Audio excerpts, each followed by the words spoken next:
کہ یمن کے لوگ حج کو آتے تھے لیکن سفر کے لیے انتظام کر کے نہیں چلتے تھے، زیادہ راہ پاس نہ ہوتا تھا اور کہتے ہی تھے کہ ہم توکل والے ہیں۔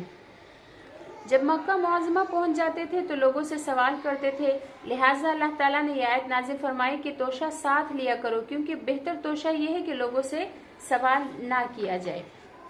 آگے اللہ رب العزت ارشاد فرماتے ہیں، لیس علیکم جناح، نہیں ہے تم پر کوئی گناہ، ان تبتغوا، کہ تم تلاش کرو، فضلا من ربکم، اپنے رب کا فضل، فاذا افضتم من عرفات، پھر جب تم واپس ہو جاؤ عرفات سے، فاذکروا اللہ، تو اللہ کا ذکر کرو، عند المشعر الحرام، مشعر حرام کے پاس، وَاذْكُرُوهُ، اور اللہ تعالیٰ کا ایسا ذکر کرو، اللہ کو ایسے یاد کرو، کما ہداکم، جیسے اللہ نے تمہیں ہدایت دی، وَإِن كُنتُم مِّن قَبْلِهِ لَمِنَ الضَّالِّينَ، اور اس سے پہلے حقیقت میں تم گمراہ تھے، ناواقف تھے، نادان تھے۔ اس آیت میں اول تو حج کے موقع پر کسب معاش کی اجازت دے دی اور فرمایا کہ اپنے رب کا فضل تلاش کرو، تو اس میں کوئی حرج نہیں ہے۔ فضل تلاش کرنے میں تجارت اور محنت مزدوری سب داخل ہے۔ صحیح بخاری میں حضرت ابن عباس رضی اللہ تعالیٰ عنہ سے نقل کیا ہے کہ عکاز، مجنہ اور ذوالمجاز جاہلیت میں لوگوں کی تجارت گاہیں تھیں۔ جب اسلام کا زمانہ آیا تو مسلمانوں نے ان میں تجارت کرنے کو گناہ سمجھا، یہاں تک کہ آیت لیس علیکم جناح نازل ہوئی، جس میں موسم حج میں تجارت کرنے کی اجازت دے دی گئی۔ مستدرک میں ہے کہ حضرت عبداللہ بن عمر رضی اللہ تعالیٰ عنہ سے ایک شخص نے سوال کیا کہ میں حج کے موقع پر اونٹ وغیرہ کرائے پر لے جاتا ہوں اور لوگ یوں کہتے ہیں کہ تیرا کوئی حج ہوا ہی نہیں۔ حضرت ابن عمر رضی اللہ تعالیٰ عنہ نے فرمایا، کیا تو احرام نہیں باندھتا، کیا تلبیہ نہیں پڑھتا، کیا طواف نہیں کرتا، عرفات جا کر واپس نہیں آتا، رمی جمار نہیں کرتا؟ اس شخص نے جواب دیا کہ میں یہ سارے کام تو میں کر لیتا ہوں،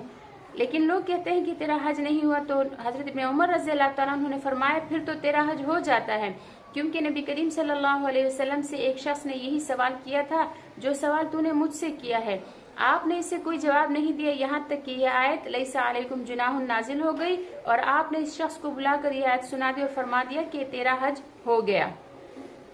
پھر آگے اللہ رب العزت ارشاد فرماتے ہیں، فَإِذَا أَفَضْتُم مِّنْ عَرَفَاتٍ، کہ پھر جب تم عرفات سے واپس ہو تو اللہ کو یاد کرو مشعر الحرام کے پاس۔ اس میں عرفات سے واپس ہو کر مزدلفہ میں اللہ کا ذکر کرنے کا حکم ہے۔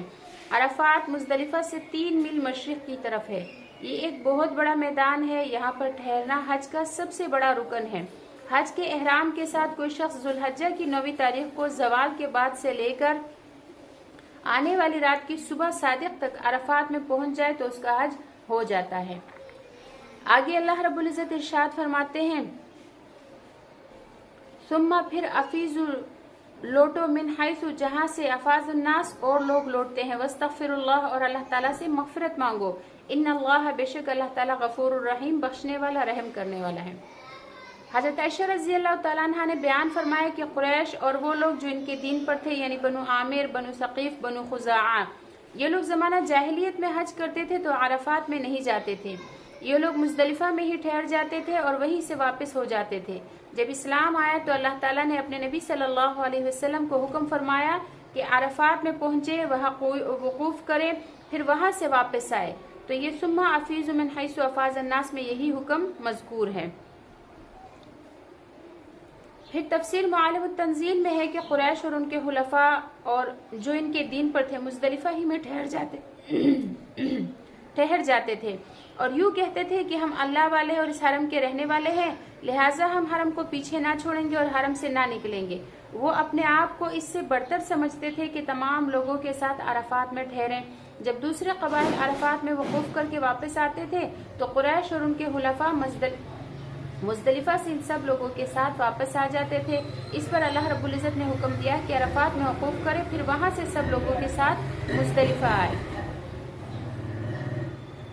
پھر آگے اللہ رب العزت ارشاد فرماتے ہیں، فَإِذَا قَضَيْتُم مَنَاسِكَكُم، پھر جب تم پورا کر لو اپنے حج کے ارکان کو، فَاذْكُرُوا اللَّهَ، تو ذکر کرو اللہ تعالیٰ کا، كَذِكْرِكُمْ آبَاءَكُمْ، جیسے تم اپنے باپ دادوں کا ذکر کرتے رہے ہو، او اشد ذکر، یا اس سے بھی زیادہ بڑھ چڑھ کر اللہ تعالیٰ کا ذکر کرو۔ فَمِنَ النَّاسِ، لوگوں میں سے من کچھ ایسے ہیں، یقول، جو کہتے ہیں، ربنا، اے ہمارے رب، آتنا، دے ہم کو، فی الدنیا، دنیا میں،